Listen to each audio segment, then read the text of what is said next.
Assalamualaikum warahmatullahi wabarakatuh. Alhamdulillahi rabbil alamin. Wal aqibatu lil muttaqin wa la udwana illa 'alal zalimin. Asyhadu an la ilaha illallah wahdahu la syarikalah wa asyhadu anna Muhammadan 'abduhu wa rasuluh al-mab'utsu rahmatan lil alamin. Rabbi shrah li sadri wa yassir li amri wahlul 'uqdatam min lisani yafqahu qawli. Amma ba'd, rekan-rekan sekalian, alhamdulillah bersyukur kita kepada Allah tanpa bosan ya. Semoga nikmat yang Allah senantiasa berikan kepada kita semuanya senantiasa dapat kita aplikasikan dalam bentuk amal saleh ya, insyaallah. Bersolawat kita kepada Nabi kita Muhammad Rasulullah sallallahu alaihi wasallam, kepada keluarganya, para sahabatnya, kepada para tabi'in, tabi'ut tabi'in, semoga kepada kita semua insyaallah. Rekan-rekan sekalian, seperti yang tadi sudah disampaikan oleh MC, insyaallah kita dalam beberapa pertemuan ke depan, mulai malam ini, udah pagi ya, mulai pagi ini ya, kita akan membahas tentang keluarga sakinah ya, serial keluarga sakinah.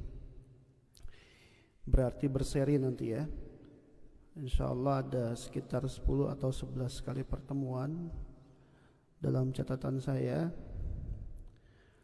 Yang pertama nanti tentang definisi nikah ya,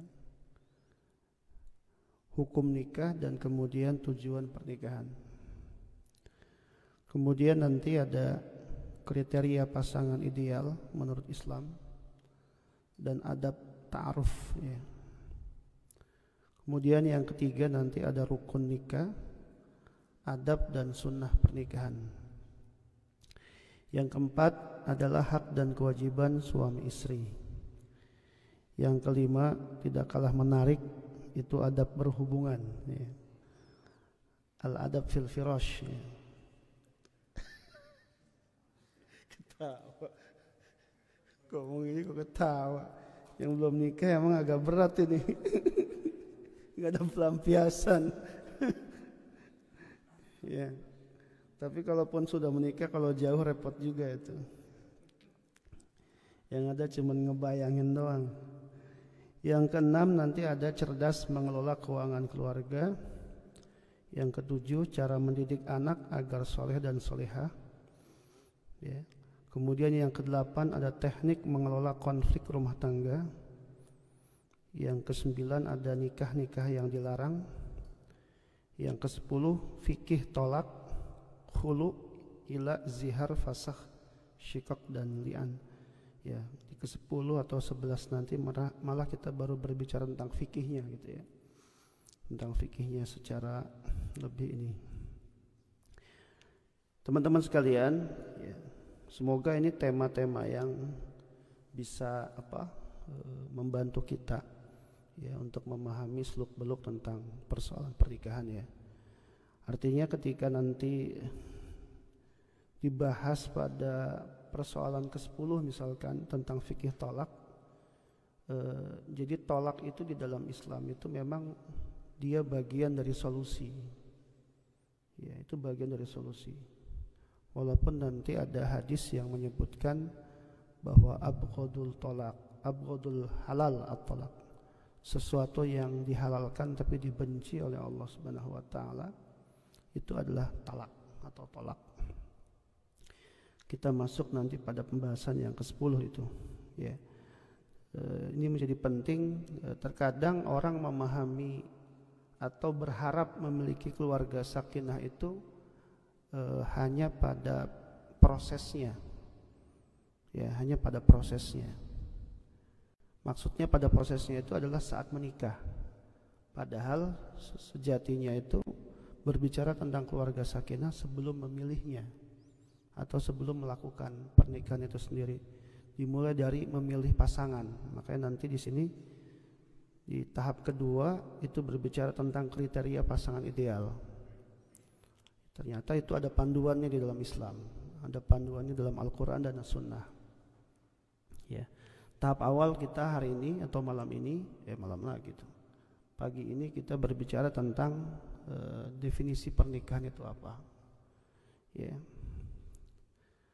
Kemudian nanti yang ketiga baru kita bicara rukun nikahnya, ya, dan seterusnya ya, yang tadi saya sudah bacakan. Jadi ini satu kesatuan yang tidak boleh terpisahkan, sehingga harapannya bisa kita bahas terus ya. Jadi nanti sistemnya serial gitu ya. Sekarang kita ngebahas fikih nikah misalkan, ya semoga sampai selesai ya.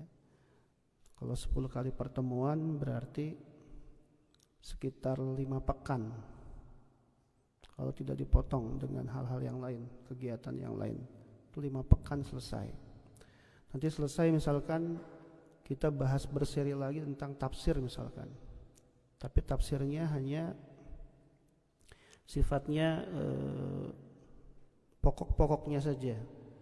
Jadi dia hanya membahas tentang apa sih isi dari surat ini, apa sih isi dari surat ini, apa isi dari surat ini. Ya, nanti kita misalkan karena ada 114 surat, ya 114 pertemuan. Jadi itu lebih, saya kira metodologi seperti itu jauh lebih mengena ya. Seperti itu ya. Walaupun nanti kita tetap kembali ke kajian kitab-kitab yang sempat kita bahas dan itu belum selesai. Ya, ada kitab Nasahil Ibad, kita baru sampai ya tidak banyak ya, masih banyak sekali yang belum dibahas. Ya. Tapi mungkin nanti model pembahasannya tidak seperti yang kemarin ya. Kalau kemarin terlalu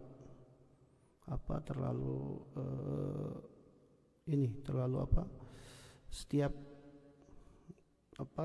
tema itu atau setiap subtema bahkan kadang kita bahas betul gitu ya, atau bahkan makalah ya, perkataan itu kita bahas betul. Itu memakan waktu yang cukup lama. Kita waktu itu pernah bahas kitab Kabair di awal tentang akidah, dosa-dosa besar. Itu 80% selesai. Ya. Kita juga pernah bahas tentang kitab Al-Adab fi Hamalatil Quran, kitab Imam An-Nawawi. Ya, alhamdulillah juga selesai. Jadi semoga itu pun kalau ada rekam jejak digitalnya bisa dilihat kan. Oh, kita pernah bahas ini dan seterusnya. Ya, jadi kalau mau dilihat-lihat lagi juga bisa insyaallah.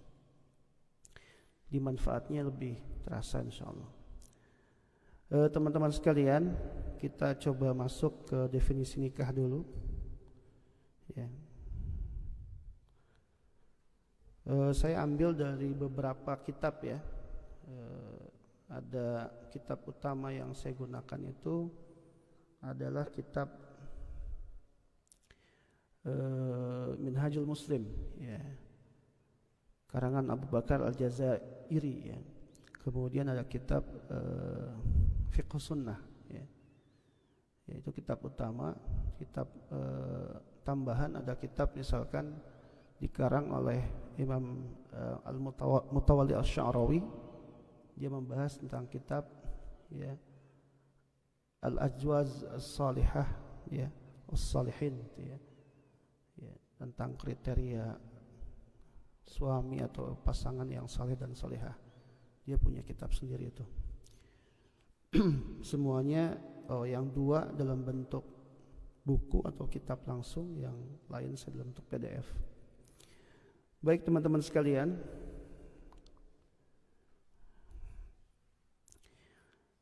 yang pertama adalah tentang nikah ya. Apa sih definisi nikah ya? Kalau kita lihat di dalam ta'rif para ulama itu disebutkan ya, aqdun ya yahillu likulli minaz zawjaini al-istimta' bi sahibihi. Ini dari definisi aja kalau kita memahaminya vulgar, itu vulgar. Ya. Jadi secara definisi saja sudah vulgar gitu. Bahas pernikahan itu Mas Budi. Ya, jadi kalau kitanya Mikirnya vulgar jadi vulgar, tapi kalau kita mikirnya ilmu jadi ilmu gitu. Ya. Kalimatnya aqdun yahillu likullin minaz zawjaini al-istimta' bi sahibihi.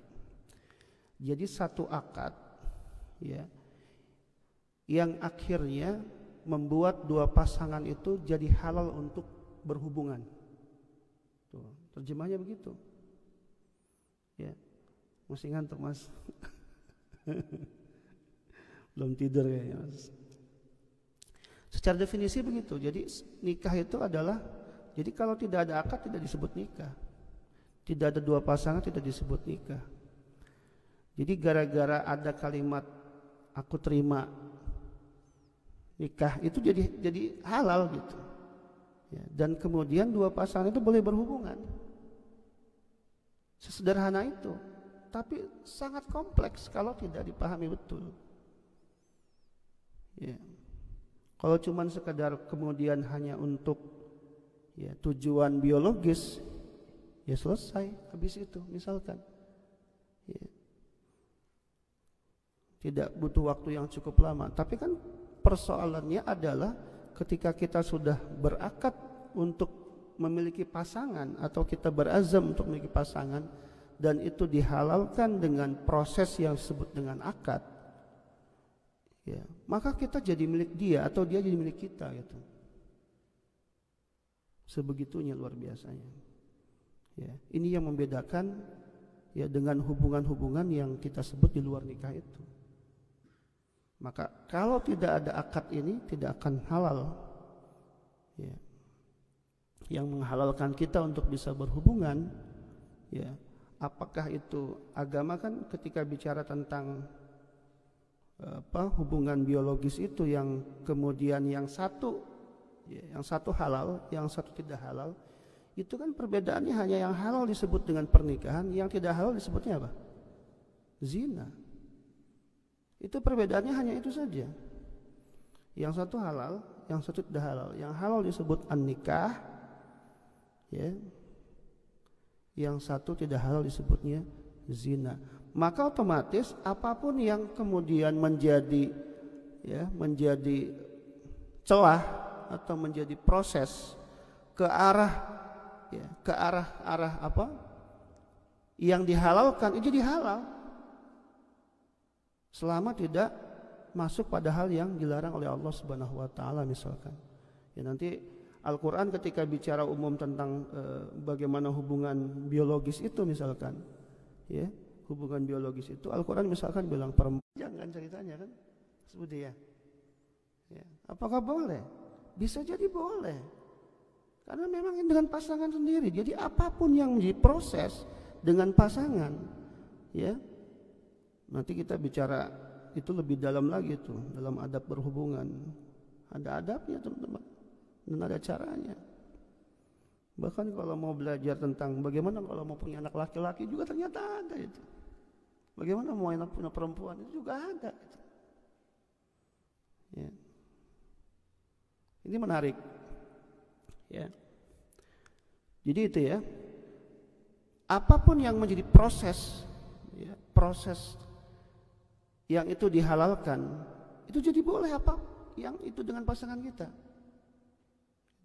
Nah, berbeda dengan apapun yang menjadi proses yang dilakukan yang itu bagian dari perzinahan itu dilarang. Makanya Al-Quran bilangnya la taqrabu zina.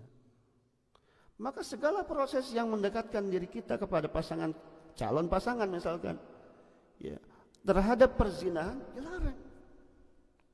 Makanya nggak ada istilah pacaran syar'i, nggak ada itu. Pacaran kok syar'i.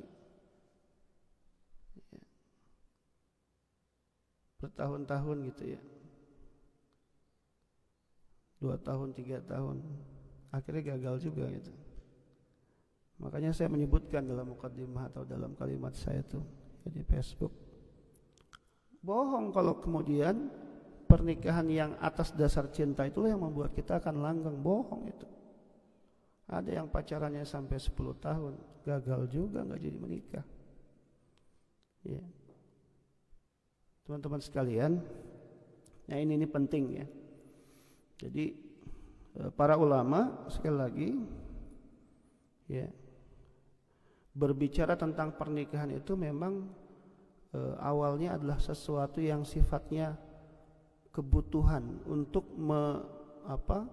untuk mengatasi kebutuhan biologis manusia yang tadinya tidak legal menjadi legal.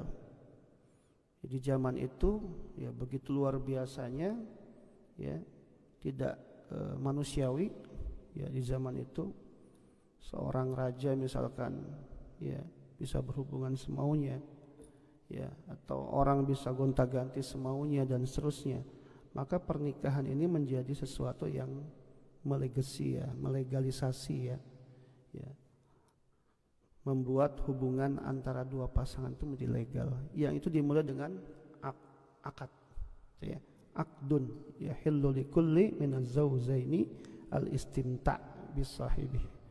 Al-istimta' itu bisa diartikan tadi ya.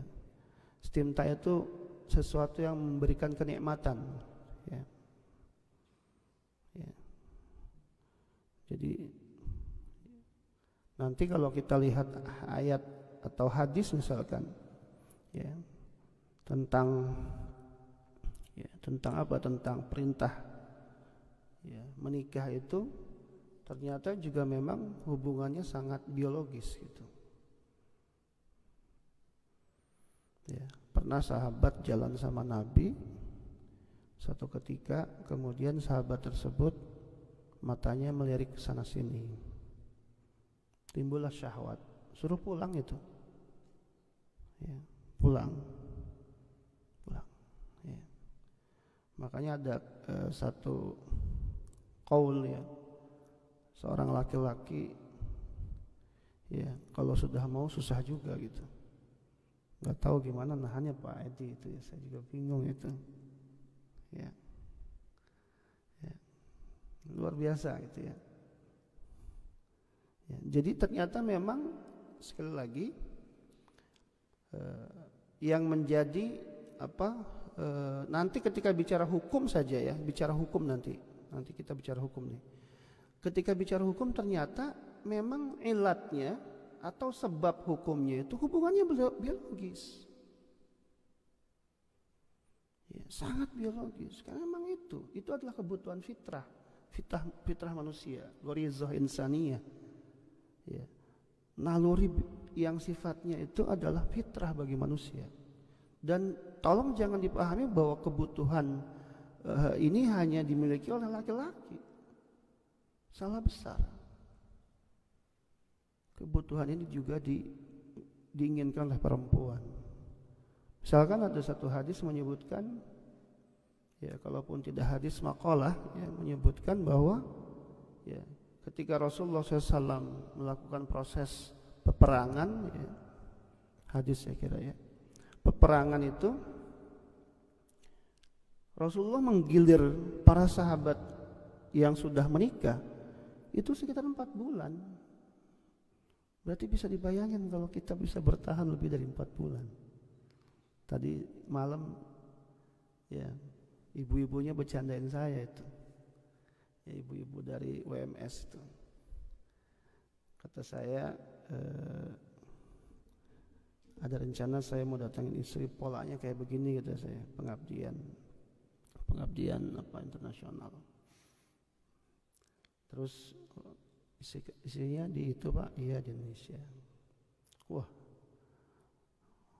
ditinggal Pak ya, pulang saya 6 bulan. Wah 6 bulan tuh kurang Pak, saya sebagai perempuan Pak.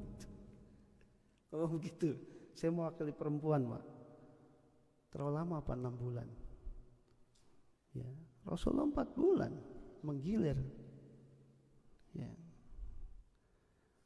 Jadi sekali lagi yang perlu saya sampaikan di awal berdasarkan definisi yang ada dan hadis yang menguatkan ataupun ayat, sekali lagi ini hubungannya dengan bagaimana agama itu ya menahan kemauan ya hubungan dengan lawan jenis yang itu tidak syar'i gitu, intinya begitu. Maka ada nikah sebagai solusi.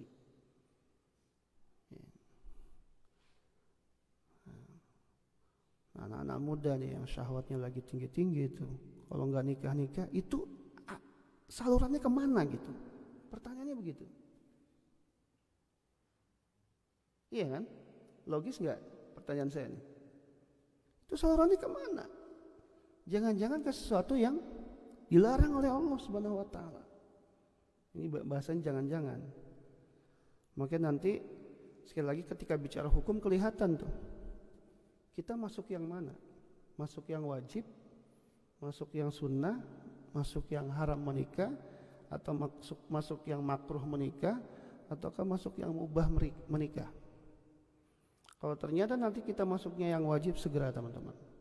Tapi kalau ternyata kita belum masuk, ya baru sekadar mubah saja, ya boleh menikah boleh, enggak juga.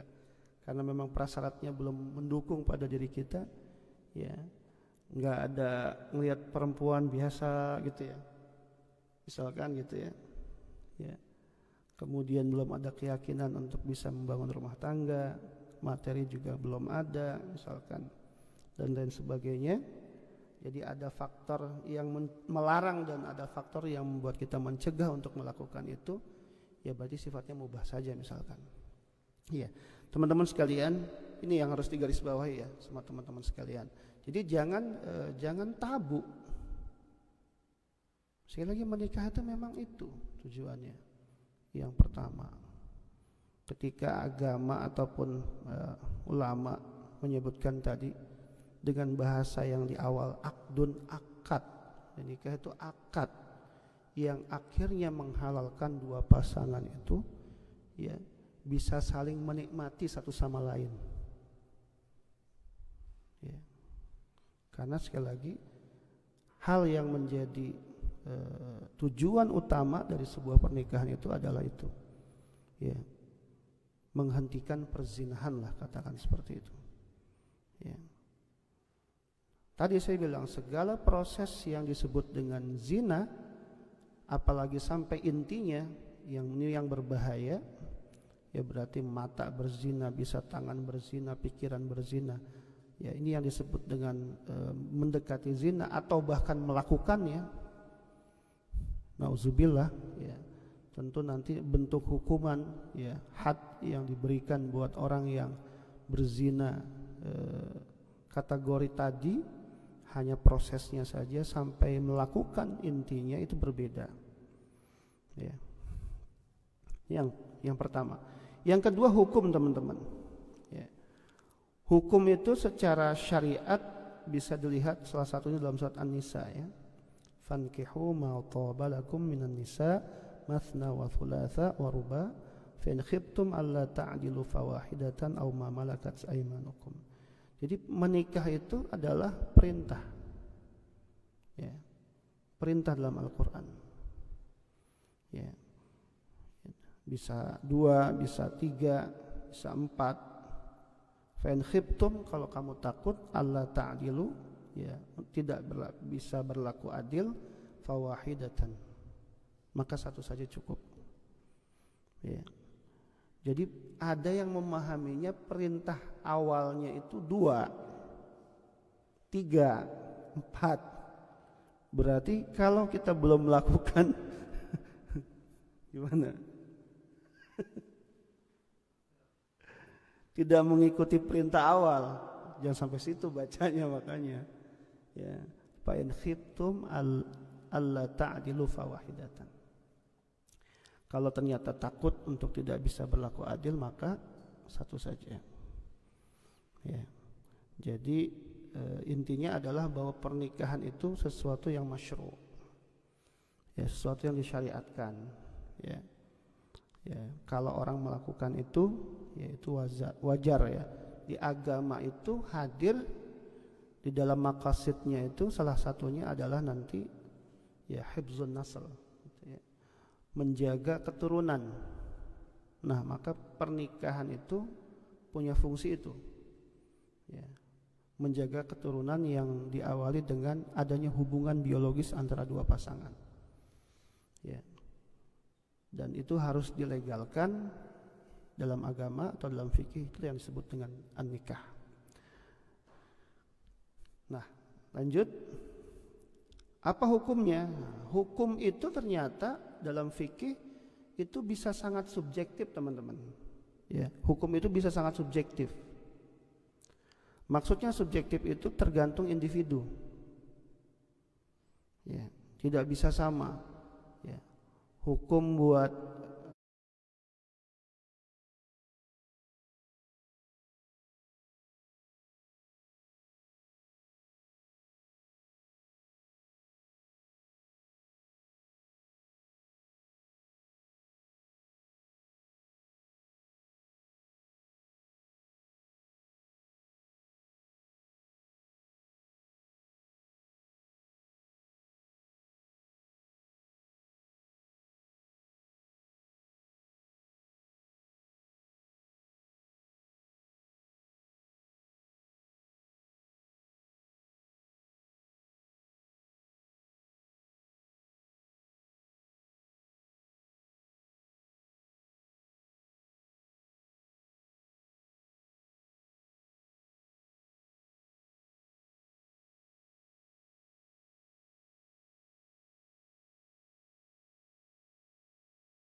mata, tangan juga bisa bermain. Pakai HP, lihat sesuatu yang dilarang oleh Allah Subhanahu wa taala. Awalnya istighfar, tapi karena tiap hari buka, lama-lama alhamdulillah. Pertamanya istighfar dia. Astagfirullah, astagfirullah. Lama-lama alhamdulillah, alhamdulillah ya Allah, sayang ini nggak dilihat. Ya. Nah, ketika kita sudah menikmati maksiat, sudah menikmati dosa, berarti memang ya gejala untuk semakin kita dekat dengan dosa itu luar biasa. Dan kalau itu yang menjadi perangai kita atau kebiasaan kita, susah nanti kita untuk kembali kepada kebaikan. Bahkan yang lebih parah lagi, bisa saja keinginan untuk melakukan kebaikan atau menikmati kebaikan itu semakin hilang. Nelpon istri jadi malas. Itu kadang-kadang ada sebabnya. Orang kenapa kok nelpon istri jadi malas? Padahal kan itu halal. Kadang-kadang saya nggak ngelihat sehari aja bagaimana, mau ngelihat gitu kan. Tenang hati saya. Gitu misalkan. Makanya salah satu tadi disebutkan kerangka berpikirnya bahwa seseorang bisa sakinah, adanya ketenangan dalam keluarga itu adalah benarnya dalam hubungan biologis ini dengan pasangan. Melihat pasangannya sudah nggak nafsu misalkan, maaf, jangan-jangan ada problem karena mata kita sering dibiarkan melihat sesuatu yang dilarang oleh Allah Subhanahu wa taala, sehingga melihat sesuatu yang halal pun nggak mau, padahal itu halal. Itu. Ya. Jadi yang pertama wajib, kalau pertama yaqdir alaih, dia punya kemampuan untuk menikah. Ya, karena apa? Karena dia takut ya kalau dia terus berbuat dosa. Cepat-cepat menikah ini, yang begini cepat, jangan dibiarkan. Saya menikah usia 25. Bismillah lah. Walaupun ini bukan sunnah fi'liyah gitu ya, bukan sunnah yang harus dilakukan dari sisi kita melakukan sunnah kepada Rasulullah SAW. Ya, bukan satu kemestian 25 Nabi kita kemudian menikah juga di usia 25. Ya, itu bukan sunnah fi'liyah ya. Jadi kalaupun kita mau melakukan silahkan gitu ya. Tapi ya kebetulan sama. Saya menikah 25, sekarang udah 2006, hampir 20 tahun pernikahan, subhanallah. Ya. Jadi Mas Budi kalau baru 5 tahun tenang. Ya, tenang Mas. ujiannya belum seberapa, ya. Jadi dengan kalau curhat sama saya itu belum seberapa, Mas. Iya. Yang kedua itu sunnah. Nah, berarti perbedaannya. Kalau yang wajib tadi jadi wajib lantaran sudah mampu dan dia takut ya, berada dalam dosa atau melakukan yang diharamkan oleh Allah Subhanahu wa taala. Kalau sunnah sebaliknya. Dia mampu tapi dia masih bisa menahan lah. Walam yakhab al-inat. Ya. Nah, ini posisinya sunnah. Ya. Sunnah itu artinya secara fikih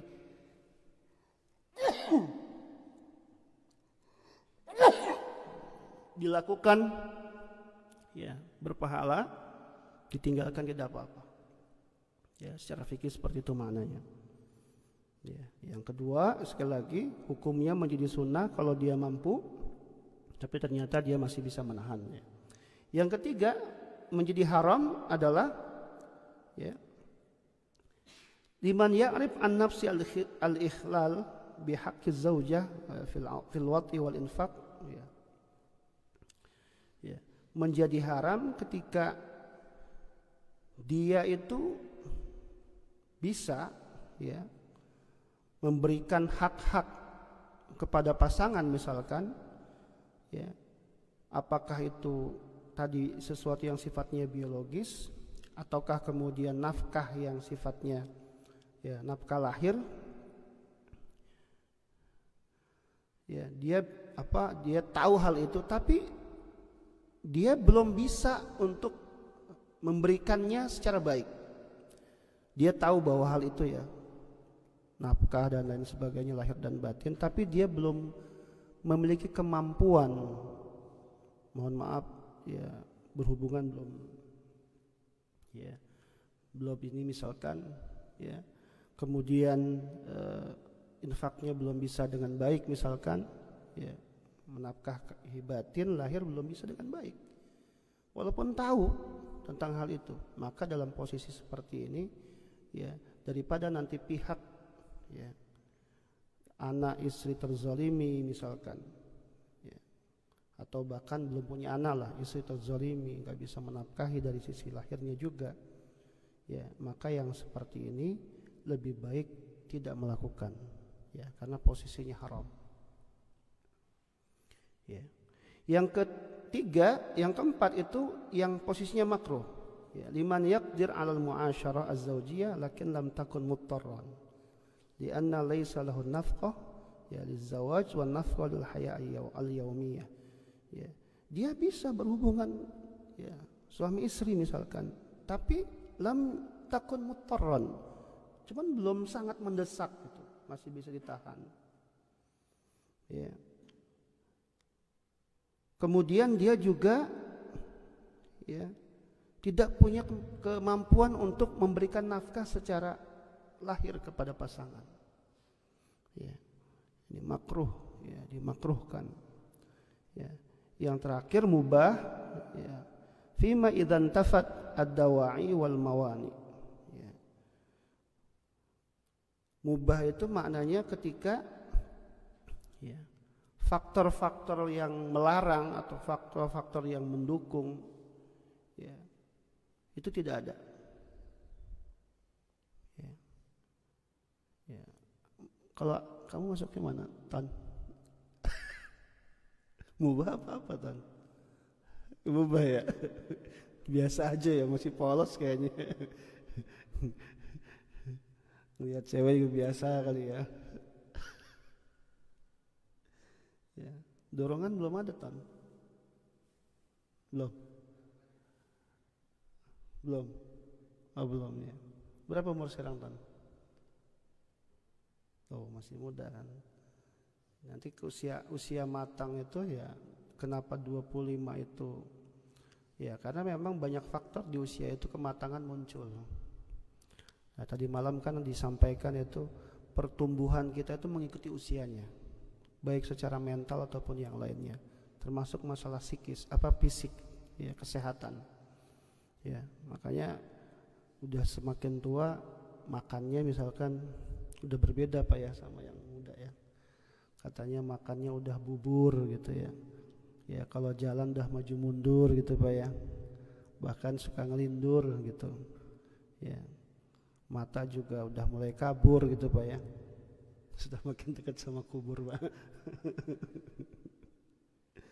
Kita itu Pak. Dzurriyyah, an-naslu, keturunan. Nah, nikah itu al-ibqa 'ala an-naw' al-jins. Ya, untuk mempertahankan itu. Ya. Sekarang kalau kita lihat di Korea, luar biasa teman-teman. Di antara teman-teman itu ya menerima pihak Korea itu pekerja lebih banyak setiap tahunnya misalkan. Salah satunya adalah karena ada minus populasi di Korea. Itu harus diakui. Memang Allah takdirkan dengan habit mereka yang luar biasa, misalkan orang Korea suka jalan, misalkan makanan yang lebih sehat dibanding kita. Ya, akhirnya usia mereka panjang-panjang misalkan. Ada yang sampai 80 tahun kayaknya masih usia 60 misalkan. Kita lihat sajang-sajang kita misalkan udah tua, belum nikah, tapi kok badannya masih, karena faktor itu tadi, makanan yang mereka jaga ya misalkan dan seterusnya. Tapi di sisi yang lain ya, itu ada minus populasi. Kalau kita tanya sajang-sajang kita udah nikah belum? Belum. Dan hampir banyak di perusahaan-perusahaan teman-teman mungkin kalau sengaja bertanya jawabannya sama. Begitu Pak Edi ya? Gitu. Ya berarti kan problemnya tidak ada populasi yang tumbuh dikarenakan tidak menikah. Padahal di sini sudah diberikan support itu. Ada hadiah misalkan, kalau kamu menikah kamu akan dapat ini, dapat dan sebagainya. Ternyata juga nggak bisa. Berbeda dengan Cina misalkan, di sana malah pembatasan ya, anak misalkan, karena populasi Cina luar biasa. Dan akhirnya di mana-mana ada orang Cina misalkan. Ya. Apalagi orang Indonesia, kita 280 juta. Belum seberapanya Korea. Ya. Dengan Malaysia saja masih cuma 30 juta. Gitu. Ya. Kita banyak banget gitu. Ya, sampai di sini terus menerima. Ya. Bahkan bisa jadi reentry semakin mudah, pertambahan waktu kerja semakin panjang. Jadi seperti itu nanti ketika ternyata ya semakin sulit mereka mencari apa? Orang-orang Korea untuk bisa bekerja di tempat-tempat mereka sendiri. Bisa jadi nanti juga pernikahan semakin mudah. Ya. Malaysia itu bebas visa wajar. Karena jumlahnya di sini nggak banyak. Coba kalau Indonesia bebas visa, tidak bebas visa aja banyak banget. Ya, tidak bebas visa aja ke sini banyak banget. Bahkan banyak yang nggak mau pulang kan. Apalagi kalau bebas visa itu. Wah, luar biasa. Ya. Yang kedua hajah, ya kulla minaz zaujaini ila sahibi. Ya. Nah, ini disebutkan ini. Ada kebutuhan biologis yang dibutuhkan oleh pasangan. Teman-teman, ini sesuatu yang sifatnya ya, umum, wajar, lazim. Ya. Biar jangan dibangunin, ya, apa-apa. Biar ada son tambahan. Ya. Orang lagi tidur kasihan. Ya, maka disebutkan di sini hajah kullu minaz zawjaini ila sahibi li tahsin farjihi bi qada'i syahwatul jima' al-fitriyah. Jadi adanya hubungan itu ya dibutuhkan untuk apa? Untuk menjaga farj, menjaga kelamin. Makanya Al-Quran menyebutkan jadi orang sukses itu gampang. Jadi orang sukses itu gampang. Qad aflahal mu'minun alladzina hum fi salatihim khashi'un walladzina hum 'anil lagwi mu'ridun walladzina hum li furujihim hafizun. Jadi orang sukses, kamu bisa menahan syahwat kamu, itu sukses. Jadi nggak perlu Mas Budi itu pakai teori sukses harus punya mobil, sukses harus rumahnya mewah, itu enggak. Agama cuma bilang kamu bisa menahan syahwat kamu saja sudah aflah, muflih, sukses kamu. Ya. Teman-teman sekalian, yang kedua, yang pertama tadi bicara tentang ya pertumbuhan populasi yang dipertahankan agama, yang kedua itu adalah tentang bagaimana agama menjaga ya syahwat kita ini ya dan farj kita ini agar dia tersalurkan dengan sesuatu yang dihalalkan oleh Allah Subhanahu wa taala. Yang keempat, yang ketiga, ta'awun kullu zaujin ya ala tarbiyatin nasl wal muhafadzah ala hayatihi. Adanya ya, saling membantu antara dua pasangan ya untuk mendidik apa? Keturunan. Ya, wal muhafadzah ala hayatihi, dan untuk menjaga atas kehidupannya. Ya, kita nggak bisa teman-teman. Saya punya teman ya, cerita nih, teman saya kerja itu dulu di rumah sakit ya. Saya pernah kerja di rumah sakit Islam setahun. Punya teman, kemudian qadarullah istrinya meninggal. Anaknya ada berapa itu ya? 4 kalau tidak salah. Masih ada yang kecil 2 orang, si SMP, si SD sama ya SD sama SMP. Itu baru ditinggalin berapa hari lah, katakan sama istrinya meninggal itu. Ya, saya tanya, gimana Ustaz? Ditinggal istri, wah berat. Apalagi kalau ada urusan anak-anak, aduh, capek nih, harus mandiin, harus ini. Duh, gak bisa laki-laki ngurusin kayak begitu-begitu, gak bisa laki-laki. Perempuan maaf sambil netein, sambil ngasih makan anak yang masih usia 2-3 tahun misalkan, sambil masak, sambil nyuci, bisa dikerjain bareng. Kita gak bisa. Ya. Maka ini tujuan yang ketiga, ta'awun ala zaujain. Kalau kata Mas Budi, ada untungnya kita sering bagi tugas itu Mas dia. Di rumah ternyata bermanfaat. Bermanfaat. Mas Arif itu Pak Guru ya suka cuci kap. Di rumah kepake nyuci kapnya ya. Jadi nggak bisa teman-teman, itu saya baru berbicara pada hal yang sederhana saja. Tentu fungsi pasangan kita bukan cuman itu. Saya misalkan contoh ketika saya di Malaysia kemarin ya, datang istri gitu ya. Ya, itu luar biasa teman-teman. Ya, luar biasa itu. Apalagi kalau datang nemenin di sini gitu ya. Luar biasa juga itu. Ya. Tenang gitu. Ya, misalkan ya terjaga kita. Ya, pandangan kita lebih terjaga, syahwat kita lebih terjaga dan seterusnya. Dari sisi itu saja sudah sakinah gitu, sudah mendapatkan ketenangan, apalagi yang lainnya.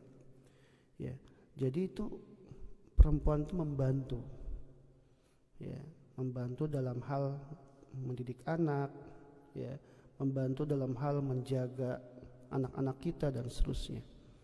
Ya, kebutuhan itu ya, sangat inilah, ya, sangat priority lah bagi laki-laki. Sampai pernah saya pas cuti yang pertama, ada teman saya nanya begini sama saya, Ustaz, ente bisa ya 6 bulan baru ketemu istri lagi? Ya nggak bisa lah, kalau ditanya begitu mah siapa yang bisa, kata saya. Cuman kan ya keadaannya belum memungkinkan, kata saya. Saya cuman perkara celana dalam aja saya bingung. Tuh, ada model laki-laki yang kayak begitu. Ya, saya sampai celana dalamnya disiapin sama istri.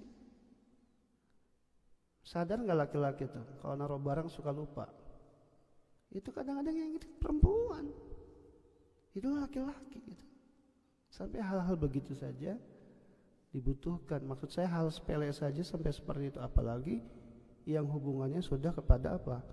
Ya, tarbiyatun nasl tadi, mendidik anak. Ya. Misalkan Pak Edi di sini, istri di rumah. Coba kalau misalkan tidak ada istri, bagaimana anak-anak Pak ya? Luar biasa, kacau itu. Sama saya juga begitu. Alhamdulillah ada istri. Terbantu sekali. Terakhir, udah ada yang liatin jam soalnya. Terakhir, tanzimul alaqah bainar rajul wal mar'ah. Ya, teman-teman kalau ini nggak perlu tanya jawab nggak apa-apa, nanti bisa. Ini karena berseri, ya. Jadi catat aja pertanyaannya. Catat, nanti kita ketemu di pertemuan selanjutnya karena topiknya sama. Ya. Yang terakhir, tanzimul alaqah bainar rajuli wal mar'ati ala asas min tabadul huquq wat ta'awun ya, al-muthmar fi dairatul mawaddah wal mahabbah wal ihtiram wa taqdir. Ya, tidak cukup hanya urusan tadi hubungan menjaga atau saling membantu satu sama lain, ya, untuk menjaga anak, pasangan dan seterusnya, ya. Kemudian juga ada tanzimul alaqah bainar rajuli wal mar'ah ala asas min tabil huquq. Nanti kita bicara tentang hak dan kewajiban. Ya, ternyata ya pernikahan itu bisa ya memudahkan itu. Contoh ya. Ya. Saya itu waktu pertama nikah belum bekerja, teman-teman.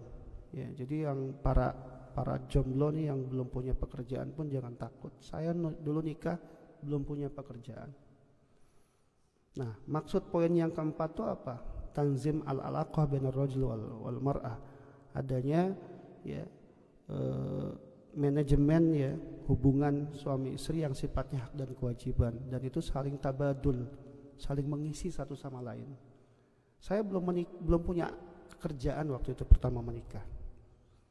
Bahkan saya waktu melamar istri itu saya bilang saya belum menikah. Saya belum punya kerja. Ya, kalau diterima syukur, enggak saya pulang. Saya begitu waktu itu.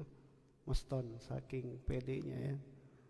Saya mau anak ibu, anak bapak untuk saya nikahin tanggal sekian. Kalau memang diterima syukur, enggak apa-apa. Salah satu kekurangan anak saya atau bapak bilang dia belum menikah. Belum menikah lagi, belum punya kerjaan. Tapi kekosongan itu akhirnya bisa diisi oleh istri. Saya ngerjainnya ngetik aja, nerjemah buku waktu itu. Makanya ada beberapa buku yang terjemah. Salah satunya buku Minhajul Qasidin, Tanbihul Ghafilin, dan seterusnya. Ya. Jadi itu teman-teman, yang itu kemudian asasnya harus saling ini, mawaddah, mahabbah, ihtiram, ada penghormatan, ada cinta, ya, ada apresiasi. Bukan kemudian ya si istri merasa lebih lebih hebat karena dia bisa membantu, atau sebaliknya si suami merasa rendah karena dia tidak bekerja misalkan. Tidak begitu. Ya. Adanya kita saling mengisi satu sama lain tetap harus di bawah standar apa? Standar saling menghargai, saling menghormati, tidak merendahkan pihak yang lain, harus ada cinta di dalamnya dan seterusnya. Ya, karena memang tujuan ataupun pekerjaan utama dari seorang lelaki itu adalah mencari nafkah. Akhirnya alhamdulillah dapat pekerjaan misalkan, walaupun sebelumnya tidak. Itu ya teman-teman sekalian, saya kira itu untuk mengawali bicara tentang ta'rifun nikah. Ya, tentang pengertian nikah, kemudian hukum-hukumnya, yang terakhir tentang tujuan. Ini kalau tidak dibahas di awal kita nggak ngerti tujuan nikah itu apa. Nanti makin kompleks kesini-sininya. Ya, nanti bicara tentang pasangan, tujuannya kita belum paham. Ya, apapun yang kita bahas tetap harus membahas tentang tujuan lebih awal. Ya, juga tentang yang nggak kalah penting. Ya, kita paham definisi yang standar tentang apa yang kita bahas, seperti itu. Saya kira itu. Terima kasih. Mohon maaf jika terlalu panjang. Ya, semoga bermanfaat buat kita semuanya insyaallah. Assalamualaikum warahmatullahi wabarakatuh.